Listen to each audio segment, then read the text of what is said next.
Hai, welcome back to my channel. Kembali lagi bersama gue, Dava Amrullah, di channel ini.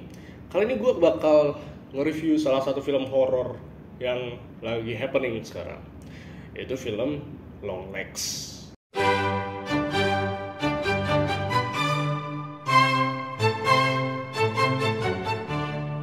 Nah, bagi kebanyakan orang, sebuah film horor tuh yang bisa dibilang sukses dan juga layak dicap seram, itu harus memiliki beberapa syarat, kayak jump scare, suara musik yang menegangkan, hingga munculnya sosok hantu dengan wajah mengerikan yang dapat membuat jantung berdegup kencang.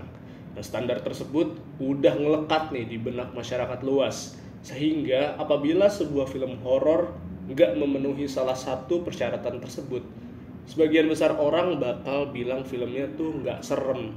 Atau apabila satu syarat tersebut tuh ditempatkan terlalu banyak ya, placementnya terlalu banyak, maka akan mengurangi intensitas ketakutan penonton juga. Karena kayak bilangnya kayak, ini mah jump scare-nya gampang ditebak lah, ini mah dikit-dikit ketahuan lah, ini bakal serem bakal itu gitu, jadi nggak serem lah gitu.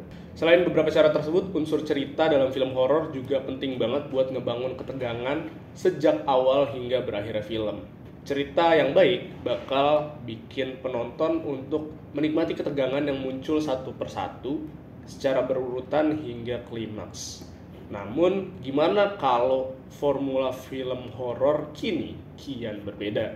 Nggak ada sosok hantu dengan wajah seram, nggak ada hal-hal yang tadi udah gue sebutin ya, ada sih tapi sangat jarang gitu. Dan ceritanya tuh slow pace yang bakal bikin ngantuk. Nah, ini nih gimana gue nge-describe film Longlegs. Jadi Longlegs berkisah tentang seorang agent FBI bernama Lee Harker yang harus menyelidiki sebuah kasus pembunuhan berantai. Dan seiring berjalannya penyelidikan, dia tuh menyadari bahwa ada koneksi antara dirinya dengan kasus-kasus pembunuhan tersebut. Dan setelah didalami, Harker menemukan fakta bahwa pembunuhan ini tuh bukan kasus biasa, melainkan mengarah kepada praktek-praktek okultisme yang mengerikan. Dan Harker adalah kunci untuk menyelesaikan semua permasalahan yang terjadi. Film dengan durasi 1 jam 41 menit ini mengawali cerita layaknya film-film misteri itu, kayak Zodiac, terus Prisoner, dan The Silence of the Lambs. Dan penonton tuh bakal digiring untuk membuka motif si pembunuh gitu. Namun bedanya, sejak awal tuh kita udah tahu siapa pembunuh berantai yang ada di film Longlegs ini, karena sosoknya tuh langsung ditampilkan melalui sequence awal. Dan menariknya, kita bakal dibikin nebak-nebak gimana sih cara pembunuh ini menjalankan aksinya gitu, dan apa sih motif dibaliknya itu gitu. Cerita dari film Longlegs ini memiliki tempo yang cukup lambat ya. Kita bakal difokuskan dengan rasa depresi dan ketakutannya dari agent Lee Harker sepanjang film. Dan hal inilah yang bikin penonton bakalan ngantuk sepanjang film menurut gua, kalau misalnya lu nggak suka nonton film dengan tipe-tipe yang slow pace gitu. Namun apabila memperhatikan ya dengan serius, rangkaian adegan satu dengan lainnya tuh ternyata connected gitu. Dari awal film yang bakal ngejawab semua pertanyaan-pertanyaan penonton di bagian akhirnya gitu. Jadi kalau misalnya salah satu kelewat karena mata tuh udah merem, pasti bakal muncul pertanyaan-pertanyaan baru setelah filmnya selesai.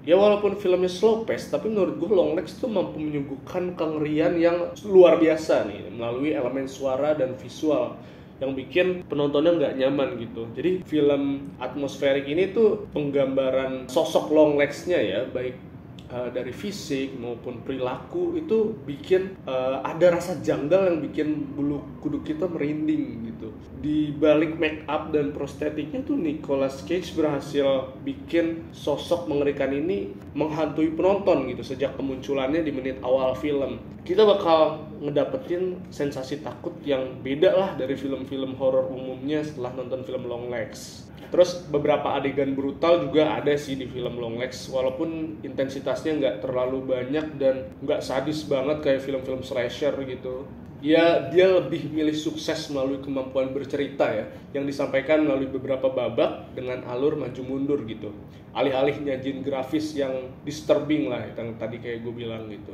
Terus ada penampilan shot-shot point of view yang juga menurut gue agak creepy ya, dengan ada tampilan glitch juga sama still frame dari beberapa adegan yang cukup mengganggu gitu. Dan ini semua jadi gebrakan film Longlegs untuk menggantikan jump scare dari setan-setanan ala film horor konvensional gitu. Dengan permainan audio dan visual yang gak biasa, film ini berhasil memainkan emosi penonton dan ketakutannya sepanjang film.